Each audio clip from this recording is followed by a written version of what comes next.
Shine परिवार के आप सभी कस्टमर, सभी एसोसिएट, आप सभी को राशि नसीम, चेयरमैन शाइन ग्रुप का प्यार भरा नमस्कार। साथियों, ये कोई सिर्फ वॉइस रिकॉर्डिंग नहीं, कोई इंफॉर्मेशन नहीं, बल्कि एक चेतावनी है उन सभी कस्टमर्स के लिए जिन्होंने अपनी गाढ़ी कमाई शाइन सिटी में लगाई, इस उम्मीद से कि वो पैसा उनको अच्छा फायदा देगा।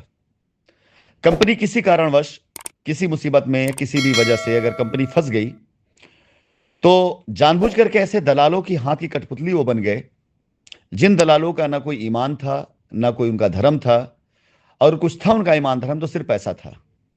उन्हें इस बात की परवाह नहीं कि न जाने कितने निरीह, न जाने कितने कमजोर, गरीब ऐसे कस्टमर ने, जिन्होंने अपना पैसा कंपनी में लगाया, उनसे झूठ बोल करके क्लेम दिलाने के नाम पर कभी उनका वकील बनना, कभी रिडेम्पशन के नाम पर उन्हें की लाइबिलिटी उतारने के नाम पर उनकी रजिस्ट्री कराना, इस तरह से करके उन्होंने आपसे पैसे कमाए। आज की तारीख में अगर आप देखें तो ये फटी चप्पल, फटी शर्ट पहन करके प्रैक्टिस करने वाले ये वकील आज शानदार सूट में आ चुके हैं, गाड़ियों में आ चुके हैं, और आप कस्टमर जो कभी इनके पालनहार हुआ करते थे, आज आपकी स्थिति बिल्कुल निरीह हो चुकी है। 6 सालों में यह बदलाव हुआ है कि आपने इनको अमीर बना दिया और इन्होंने आपको बिल्कुल, एक तरह से देखा जाए तो, इस हद पर ला खड़ा कर दिया कि आपका डूबा पैसा तो डूबा ही था और डुबा दिया इन्होंने, साथ ही साथ जो आपकी जमा पूंजी थी वो भी खर्च करा दी इन्होंने। अब आज ये जो आपके सामने इनका कांड आया है मृदुल त्रिपाठी का, रजिस्ट्री करने वाला प्रशांत देव, उसको पता ही नहीं, फर्जी बंदे से रजिस्ट्री कराई गई। जिसके नाम रजिस्ट्री कराई गई उसे डीड में लिखा गया है कि 5 लाख रुपया आरटीएस द्वारा कंपनी को प्राप्त हुआ। अब ये 5 लाख रुपए का आरटीएस नंबर क्या, यूटीआर नंबर क्या, कुछ नहीं पता। जाहिर सी बात है कि यदि ये जांच बैठेगी तो ना 5 लाख रुपए प्रशांत देव के अकाउंट में जाएगा, मिलेगा, ना कंपनी में मिलेगा। और ये बंदा जो शुभम सिंह है, ये तो बिला वजह गरीब फंसा। ऐसे ही न जाने कितने और लोग हैं जिन्हें इन जैसे दलालों ने फंसा के रखा हुआ है। ऐसे न जाने कितने ऑथराइज सिग्नेटरी हैं जिनको इन लोगों ने लालच देकर ऑथराइजेशन तो दिया, लेकिन आज की तारीख में ये उनका पुरसा हाल भी नहीं है। और कंपनी अब जब वापस लौट करके आ रही, तो कंपनी किसी को नहीं छोड़ने वाली है। कंपनी हर एक खिलाफ एक्शन लेगी और सिर्फ एक शर्त पे छोड़ेगी कि जिनके साथ फ्रॉड हुआ है, जिन्होंने फ्रॉड किया है, जिनकी वजह से फ्रॉड किया है, सारी सच्चाई कंपनी के सामने आनी चाहिए।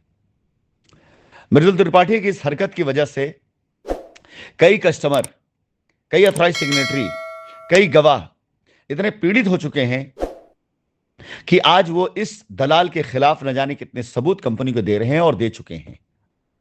ये दलाल जो अब तक कस्टमर के इमोशन के साथ खेला है, आज की तारीख में कस्टमर इसके खिलाफ खड़ा होना शुरू हो चुके हैं। डंके की चोट पर मैं ऐलान करके ये बात इसलिए ग्रुप पे बोल रहा हूं कि आने वाले कुछ दिनों के अंदर इस दलाल के खिलाफ जो एफआईआर होनी शुरू होंगी, उन एफआईआरों के आधार पर, उन गवाहों के आधार पर इसके द्वारा फाइल किया गया कोई भी केस, कोई भी क्लेम आपको नहीं मिलने वाला है। अब भूल जाइए बाप, आप मृदुल त्रिपाठी के साथ रहें, चाहे उसका साथ छोड़ के हट जाएं, अब कंपनी को आपसे कोई मतलब नहीं है। यह तो आपको क्लेम दिला ना पाएगा, कंपनी दरवाजा आपके लिए बिल्कुल बंद हो चुका है। अब आप और आपका वकील दो को दोनों कानूनी दायरे में उस चंगुल में आ चुके हैं जहां पर यह वकील तो गया ही, आपको भी लेकर डूबा है। इसके बाद इसका जो महागुरु है, वो दलाल वकील, जो लखनऊ में बैठ करके कुत्ते जैसा भौंकता है, कौवे जैसी इसकी आवाज है, और उस कुत्ते से भौंकने की कोशिश करता है, इसकी भी करतूतें सामने आने वाली हैं। मेरा कोई और काम नहीं है। 2019 बाद की रजिस्ट्री वाले जितने कस्टमर हैं, उनमें कुछ को बचाना, कुछ को के खिलाफ एफआईआर। इसके साथ साथ जितने लोगों की बेल हुई है फर्जी तरीके से, उनके लिए गड्ढे खोदना। हर वो कस्टमर जो लीगल में गया, उसकी लीगैलिटी चेक करना, सही है तो ठीक, और सही नहीं है तो उसके खिलाफ मानहानि केस दायर करना। और जो कस्टमर कंपनी दिशा निर्देश पे आगे, उनकी लायबिलिटी खत्म करना, यही मेरा काम है। बाकी कोई काम नहीं मेरा है, और दिन रात मैं यही करने वाला हूं। अब तो मृदुल त्रिपाठी के सभी कस्टमर कान खोल करके सुन लें, धरती पे तो कोई ताकत पैदा नहीं हुई और ईश्वर आपकी मदद करने वाला नहीं है। ये सारे लोग ये जान लें कि एक चवन्नी बाप को नहीं मिलने वाला है। अब ये वकील, सॉरी, वकालत के नाम पर धंधा करने वाला ये दलाल बहुत जल्दी आप लोगों के सामने उस शिकंजे में आने जा रहा है जिसे कानून कहते हैं। कानूनी तौर से सारी मजबूती कर ली गई है, अब शिकंजा कसना बाकी है। यह कुत्ते की तरह लाख भौंक ले, लाख आके लोगों को गालियां दे ले, लाख कुछ कर ले, कर कुछ नहीं पाएगा। इसकी औकात नहीं है। कंपनी के डायरेक्टर को धमकी देता है और इसकी औकात नहीं है कि अगर कंपनी डायरेक्टर किसी दिन कहीं आ गया और अगर इसने हल्की हल्की इसको हरकत कर दी तो इतने लोग इसको मतलब जवाब देने के लिए खड़े होंगे जिसकी अंदाजा नहीं लगा सकता ये। आज की तारीख में शाइन के माहौल बदल चुके हैं। शाइन के वफादार लोग हर उस व्यक्ति के आगे पीछे लगे हुए हैं, हर उस व्यक्ति के साथ में खड़े हैं जो कंपनी के खिलाफ था कभी, यह कंपनी के खिलाफ आज भी है। अब उनकी नजर सिर्फ उन्हीं के ऊपर है, सिर्फ इसलिए नजर है कि हजारों करोड़ कंपनी लौट के वापस आ रही है।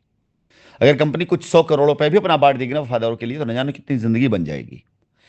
इन हरामखोर दलालों ने जिस तरह से लोगों का जीवन दूभर कर रखा था, आने वाले वक्त में वो सारे सारे लोग इनसे बदला लेने के लिए, इनको इनकी औकात दिखाने के लिए ही काफी होंगे। मेरी जरूरत ही नहीं पड़ेगी।